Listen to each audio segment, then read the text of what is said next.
Hello, all you hardcore boxing fans out there. How are you doing? It's Russ here from Porky's Corner, the biggest gob in sport. We say the things on here that nobody dare say. Can I just give a big shout out to our sister channel, Porky's International, on YouTube? We cover other sports on there.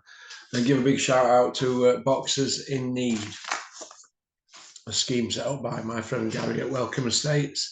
The email is www.boxersinneed.com.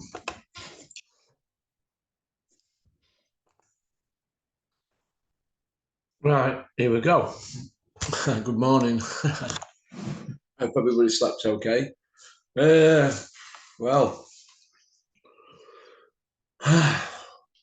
O'Hara Davis, 25-3 against Adam Azine, 11-0.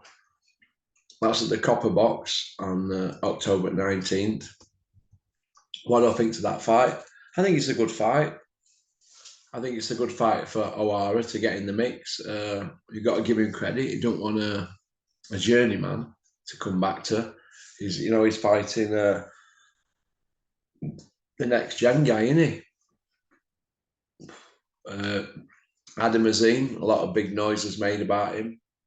O'Hara's got a British and Commonwealth already on mantelpiece, and I suppose he's seen as the old stager in this fight, isn't he? And this other kid, Adam Azine, he's the new kid on the block.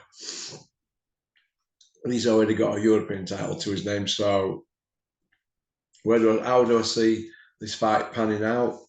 Look, we know what happens when you've got that undefeated kid who everybody's backing, and he's going against the kid who's not really shot to bits. O'Hara ain't shot to bits, but he's not what he were, isn't he? And he's been knocked about, he's been stopped, a couple of times. And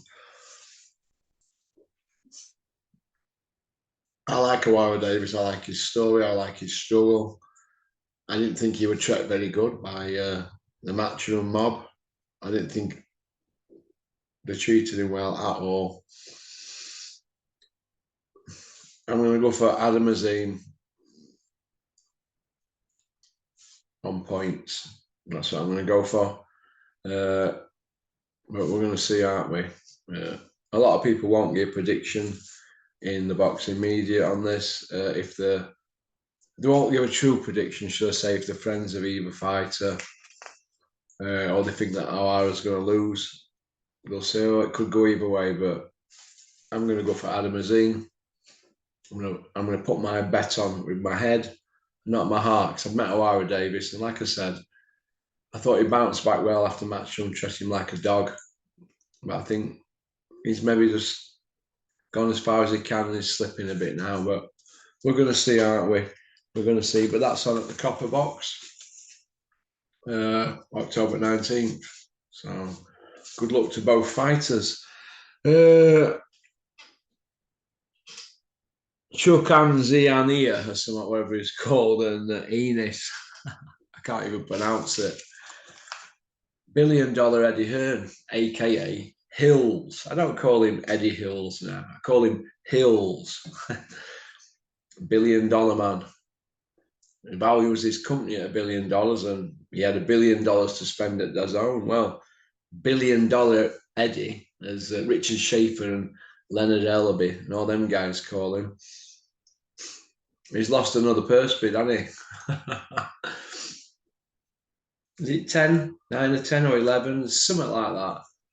We're back, over 35, 36 years, whatever it is. They just don't win purse bids, Matchroom. They don't invest in fighters. If you go back from over their roster over the years, who have they had from debut that's gone all the way through? They pluck them. It's no different to Man United plucking talent from overseas and the lower divisions. There isn't a rule that says that you have to have a fighter from debut, but they don't invest in them, do they?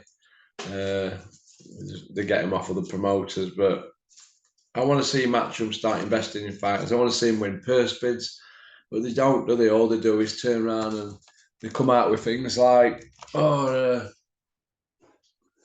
we valued it at this fight, and we're not prepared to throw money at that and blah blah blah. And we're in a business and all that, and we don't have shareholders. We're a family business. They give it all that, but yet there's not winning purse bids. They've only lost it by $250,000. Eddie's Rolls Royce for more than that. So it is what it is, isn't it? But whatever happened to going into bat for your fighter, that's all. That's what I say. So it is what it is, isn't it? The welterweight division. The welterweight division, in my opinion, and a lot of people's opinion, it's a glamour division, isn't it? It's one that's been going since time begun, hasn't it, in boxing? You know, we all remember the days that Ray Leonard, Duran, them guys. And they're not fighting each other, are they? These welterweights, they're just not fighting each other. They're blaming everything except themselves. I don't know what people like Ray Leonard think about it, and you know, other greats who fought in that division. I'm not sure, but come on, guys, get fighting each other. They're all protecting their O's or swerving each other or waiting for big money fights. And I don't know if it's this Turkey money that's turned everybody's head. It's Turkey Al Sheikh's money or the Saudi money, as everybody says. I'm not sure, but come on, guys, fight each other and do us all proud instead of protecting your O's. But I've got a solution to this. Why don't they just pick the best 8 welterweights and have a tournament, a quarter-final, a semi-final, and a final? And then all losers fight each other in a round robin on shows spread about the world or America. If they want to do this tournament in Saudi, put the money up, Turkey. Don't talk about it, do it. Boxing don't just revolve around the heavyweight division. I mean, you've already split it up, haven't you, the belts? So we haven't got an undisputed now.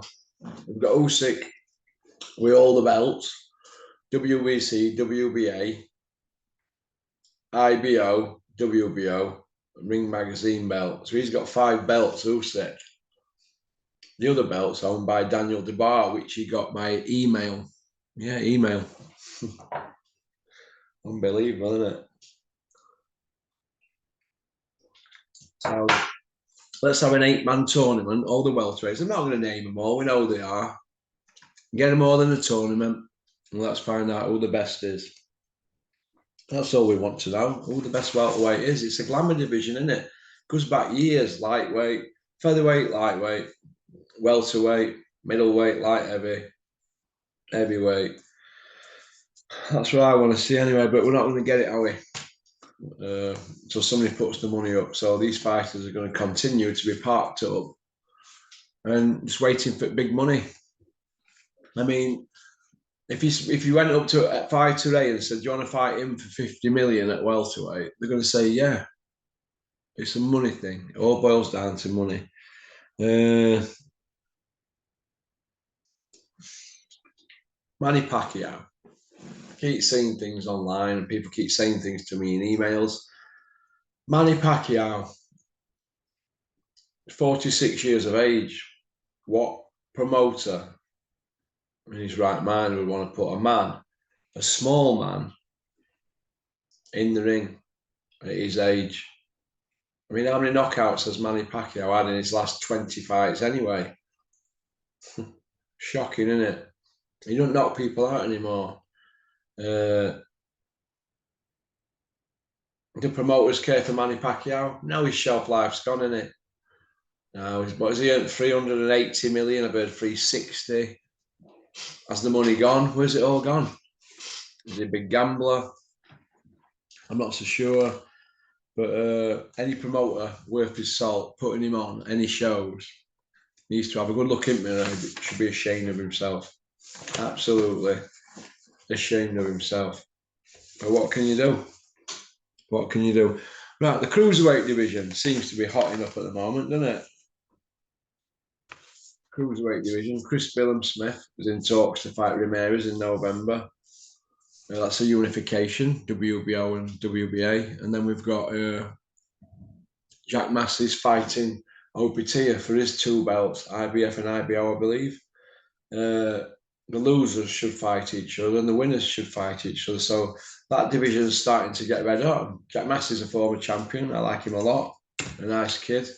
And who knows what could happen. If he does Opitia and then does Ramirez or Willem Smith, Terry Chappendam and Jack could be pound for pound then, wouldn't he? Oh, it is what it is, isn't it? Lastly, I want to talk about the British media. Everybody knows I gave him a bit of stick.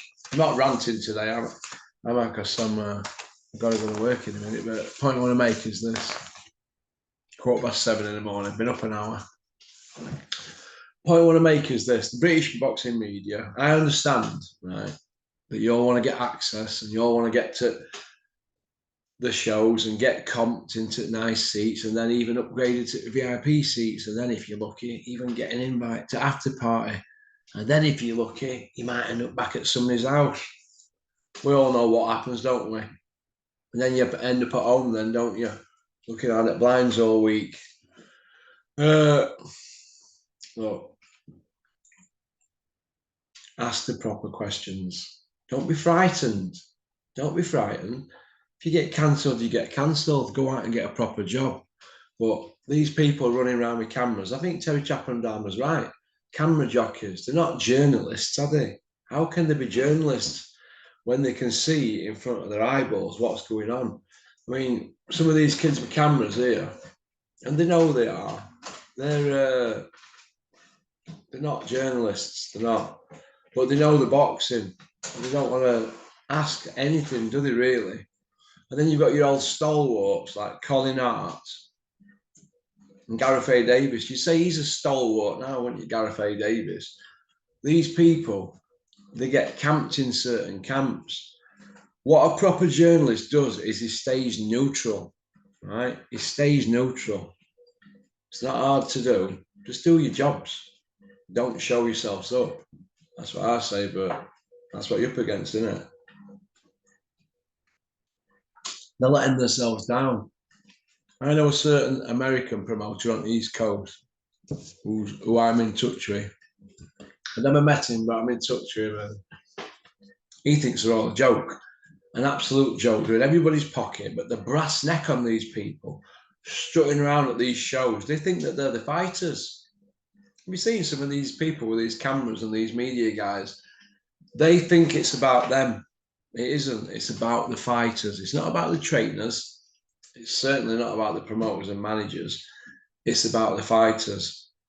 But when you've got the fighters, aka the lions, when they're scared of the promoters, aka the rats, it sounds harsh, doesn't it? And I don't want to be harsh. The media guys are going to follow suit because without the promoters, they can't do anything. It's a bit like the Boxing Board of Control. They're not much cop, are they, really? But they're no good without the promoters. So the promoters run boxing. Everybody knows that. But nobody wants to rock the boat, do they? They're just going to feed us rubbish all the time. So start doing your jobs. Go home at night and look in the mirror. Have a look in that mirror and say to yourself, am I doing my job? You're not. All you're doing is pretending that you're famous. Ask proper questions. All right, I could give you a list of questions all day long what you should ask, but they're not going to do it, are they? All right. And some of these YouTubers that don't have access, they know what's going on, but they don't want to say anything, do they, as well? I find it very strange, very strange. But then again, boxing's a strange sport, isn't it? It's a business masquerading as a sport. So, all right. Thanks for liking and subscribing and leaving a comment. Don't forget, Boxers in Need, www.boxersinneed.com. Go and have a look. If you can't afford £1 a month, you'll know somebody who can. So share the link. You can do better. You can be of more benefit by sharing it than actually paying that £1. So share the link. All right. And don't forget our sister channel, Porky's International. All right. Go and have a little look over there. One piece out. Everybody have a great weekend. Booyaka.